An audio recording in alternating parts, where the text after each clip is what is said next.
Baik, kembali lagi di channel Toy Story. Apa kabar teman-teman semuanya? Yang jelas dalam keadaan sehat ya. Mari kita simak informasi sebagai berikut. Data tenaga honorer capai angka fantastis. Menpan RB sebut akan tempuh cara ini.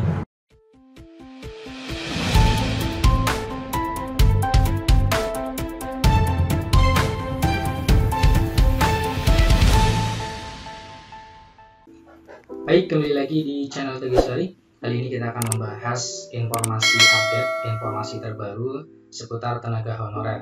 Informasi ini kami kutip dari laman website ayobandung.com. Informasinya yaitu data tenaga honorer capai angka fantastis. Menpan RB sebut akan tempuh cara ini. Simak baik-baik informasinya. Pemerintah berencana menghapus tenaga honorer pada tahun 2023 mendatang, sehingga kedepannya hanya ada tenaga ASN di lingkup kantor pemerintahan. Wacana tersebut telah disampaikan selama beberapa saat terakhir. Pemerintah juga meminta agar setiap instansi untuk keberadaan tenaga non-ASN di lingkungan pemerintah. Kendati pendataan tersebut tidak ditunjukkan untuk pengangkatan P3K 2022. Namun, CPNS untuk tahun ini ditujukan untuk pengangkatan P3K.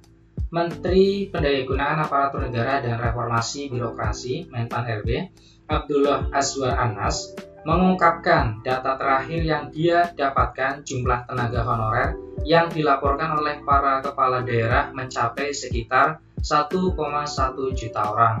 Namun, belakangan diketahui terdapat indikasi data yang diinput tersebut tidak sesuai dengan kriteria yang ada pada Surat Edaran Menpan RB nomor B/11-M.SM.00/2022. Ternyata setelah kita diskusi dan mendapatkan masukan dari BKN dan beberapa pihak, terdapat indikasi bahwa data yang diinput tidak sesuai dengan surat edaran Menpan RB, ungkap Anas dalam rapat koordinasi dengan Asosiasi Pemerintah Kabupaten Seluruh Indonesia (APKASI) di Jakarta Rabu 21 September 2022. Untuk itu, data yang sudah masuk itu akan dikembalikan buat diverifikasi dan diaudit ulang serta diumumkan secara transparan oleh instansi pemerintah pengusul. Ini untuk memastikan nama-nama yang ada di dalam data tersebut memenuhi syarat yang ada. Menurut Anas, apabila hal ini tidak dilakukan akan terjadi ketidakadilan terhadap para tenaga honorer yang sudah lama mengabdi karena mereka kalah dengan tenaga-tenaga honorer yang baru masuk. Karena itu, Kepala Daerah selaku Pejabat Pembina Kepegawaian atau PPK, kita ke Menpan RB akan kirim surat ulang untuk melakukan audit ulang yang ditandatangani oleh Kepala Daerah dan Sekretaris Daerah. Dan sekaligus Kepala Daerah harus memberikan surat pernyataan pertanggungjawaban mutlak atau SPTJM. Jika data tidak benar, nanti akan punya konsekuensi hukum, kata Anas dikutip dari Republika. Surat tersebut, kata Anas, akan diluncurkan dalam beberapa hari ke depan. Data yang sudah ada sebelumnya akan dinyatakan tidak berlaku kecuali data tersebut sudah diaudit ulang. Menurut dia, langkah tersebut penting untuk dilakukan demi menjamin keadilan terhadap para tenaga honorer yang sudah mengantre lama. Jangan sampai mereka disalib oleh yang baru hanya karena persoalan administrasi. Data ini akan diawasi oleh BPKP.